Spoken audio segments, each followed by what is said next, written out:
The Future History of Energy and Transportation. Documenting the paradigm shift from the era of oil and internal combustion to the era of robotics. By Julian Cox. Narrated by the author with the aid of an artificial intelligence. Chapter 3. First Principles. It is essentially impossible to have a sensible discussion on the subject of energy and transportation without first negotiating at least the suspension of a number of popularly held beliefs at the root of society. This is a necessity to discuss it as subject matter at all. Approaching a problem from first principles appears to be quite uncommon and little understood. It is perhaps worth touching on what this is and what it looks like. For example, what if one wished to drive 10 times faster between cities than current highway speeds, cheaply and safely? A reasonable response might be, well, to drive even twice as fast as the speed limit you'd need an expensive car burning a lot of fuel, 10 times as fast would require a land speed record rocket car, you'd lose it on any bend or hump in the road, you'd obviously crash into slower vehicles, you'd surely get ticketed for trying, and besides, if it were possible it would already have been done, basically forget it. A question from first principles would ask, why precisely is a rocket or a jet engine necessary to approach the speed of sound on land? That is primarily because wind resistance increases nominally as a square of velocity. Is there anything fundamentally stopping us removing the wind? No. How about recreating the low stratospheric pressure experienced by intercontinental airliners, at or around ground level in a tube or a tunnel? Bends and humps are best managed with a straight tunnel. We can be sure all the traffic is going the same way at the same speed in a tunnel, and hence there is no fundamental reason why such a system cannot be licensed to operate. Except in practice, building a tube above ground analogous to rail stands to interfere with existing land use. Negotiating a straight route even for rail is a constraint. A tunnel is preferable, and maintaining a partial vacuum in a tunnel is aided by limited access to the air. The motive power to achieve cruising velocity for the passengers can be built into a tube or a tunnel, a linear accelerator, meaning much of the mass of a vehicle similar to a jet aircraft does not itself need to be accelerated. Any novel issues? Yes.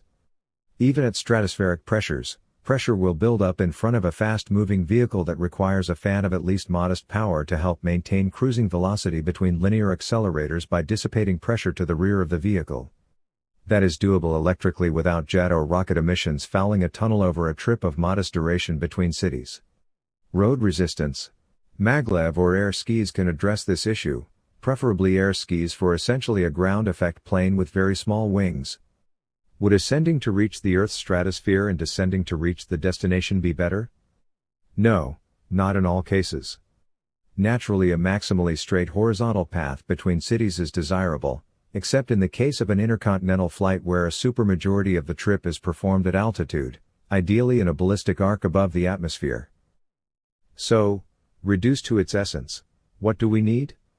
Answer: cheaper and faster ways to build tunnels competitively with building and operating a short-haul jet. Any reason why we can't go 20 or 50 times faster? Yes. Pulling an orbital-like vacuum at ground level is a physical constraint, and so is breaking the sound barrier even at stratospheric pressures. Is it a killer app economically, meaning nominally 10 times or more cost-effective than its nearest competitor? Prospectively, yes. Once tunnels become very cheap and rapid to build. Is there any fundamental physical constraint that forever disallows building tunnels extremely rapidly and cost-effectively, say 10 times faster and more cost-effectively? No. So there. Cheaper and faster tunneling unlocks the physics and economics of near supersonic speeds between cities. This, of course, is the rationale for Hyperloop. Also the rationale for open sourcing the broad concept to all comers while tunneling cost constraints persist, but it is not the unambiguous killer app of autonomous electric vehicles, reusable rockets, or low latency broadband in very low Earth orbit very inexpensively launched. Hence the rationale for the Boring Company to look into the outstanding challenges of maximizing cutting power and cooling applied to a rock face, rapid tunneling waste removal, and its economic reuse in situ to produce tunnel liners and bricks that third parties would be willing to remove, perhaps pay for to save on dumping operations and for rapid tunnel lining operations. Then onwards to the mass production of rapid TBMs, tunnel boring machines, and exquisite guidance operations to allow for a long tunnel to be bored in many sections simultaneously. A similar approach to analyzing whether assumed constraints are fundamental or arbitrary, and hence navigable if doing so is valuable, may be applied to just about any field of human endeavor. After 100 or more years of oil and internal combustion and the cumulative sales efforts, brand advertising campaigns and lobbying of public officials by these industries and the military financial complex that surrounds them, it is not so strange that an oil-centric worldview is ordinary. If mere single-digit dollar billions could associate the word always with Coca-Cola, it would be a quite remarkable failure had orders of magnitude greater outlay achieved no such appreciable effect, with respect to associating the word energy and the word wealth with oil. Above-the-line marketing, overt advertising, has been compounded by very real below-the-line immersion in training, education, employment, investment, pensions and inheritance for a great number of people over many generations, along with the everyday experiences of countless millions of consumers. So much so that even subjecting this superstructure to questioning is readily perceived as postulating an unserious, even asinine threat to human civilization and the lot of the individual within it. Yet the only viable challenge to such a state of affairs, short of a general holocaust, isn't a threat. It isn't a government policy banning oil in favor of austerity under any pretext. It is simply the prospect of customer and investor abandonment for something more attractive, or it won't happen. Something worse in the broadest sense is no challenge at all, no matter how it is packaged in policy or rhetoric. The economy won't reward going there in the absence of more compelling alternatives and will instead punish any such attempt inevitably if not immediately. There is no permutation of commerce, taxation and law that can compel a population to retrograde mass adopt VCRs, video cassette recorders.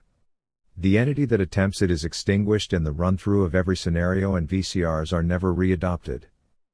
Furthermore, many things held to be a matter of fact in today's society on the topic of energy as oil and transportation as internal combustion can be proven to be true by accomplished experts in the field, due to a great deal of data linking cause and effect, solidified by a track record of valuable predictions. Yet this is an example of self-referential analysis. This pernicious error persists because the marketplace of oil and internal combustion is vast. It's large enough to operate as a proxy for its own universe. Very much like traveling in a restaurant car on a moving train, it is theoretically possible prior to tossing a fork a few feet to predict with great reliability at least roughly where it will fall. In the majority of cases it is unnecessary to trouble to consider the potential for the theory at the very least to be skewered by a fork arriving through a window, tossed the same few feet from a restaurant car on a train on another track. For all practical purposes, while almost everyone was on the same track, tossing a fork appeared to work the same way for all, and until very recently there were no other tracks, not in living memory. One either walked or cycled, took public transportation, or had to deal with something with an internal combustion engine in order to get from A to B. At this juncture in history, oil and internal combustion is not the only track in the universe of road transportation. Some things that have held true for decades no longer apply universally. For example, the value of gasoline to many drivers is now zero, and the price at the pump to them, even an oil embargo to them, is now essentially irrelevant. Supplying or denying access to oil and its derivatives is no longer universally a reliable gatekeeper to the value of road transportation. Over time, the list of things oil is a gatekeeper to, and being a gatekeeper for oil will grant control over, will grow thin. We will be discussing the essence of paradigm shifts.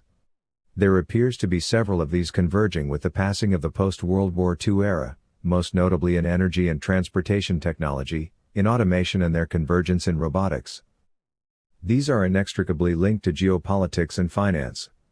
In other words, this is a very big deal, the incursion of a longer-standing and larger-scale trend of human advancement than anything encapsulated within the purview of the oil and traditional automobile industries, is now converging on the oil and internal combustion industries of the 20th century. This brings us to oil wealth. One assumption that has held sway for decades and that deserves a bucket of logical ice water is this: oil and its derivatives such as gasoline are the source of human wealth and prosperity. It isn't.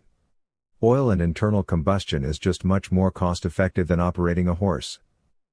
As anyone who ever filled up at a gas station and did not come away the richer for it can attest, the premise that oil is wealth is false for the purchaser as distinct from the value of being able to drive.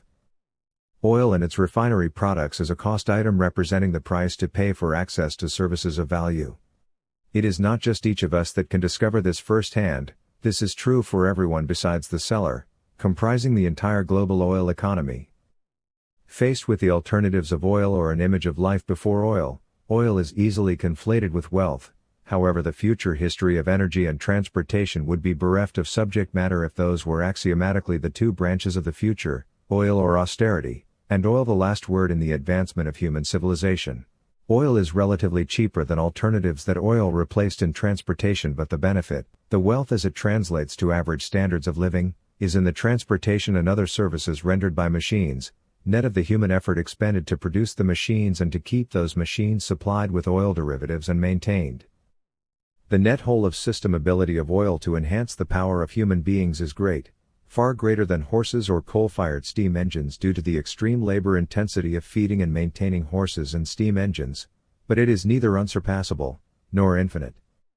In a similar way that control of the US dollar derives its value in large measure as a gatekeeper to oil, oil derives its value as a gatekeeper to obtain valuable work from machines.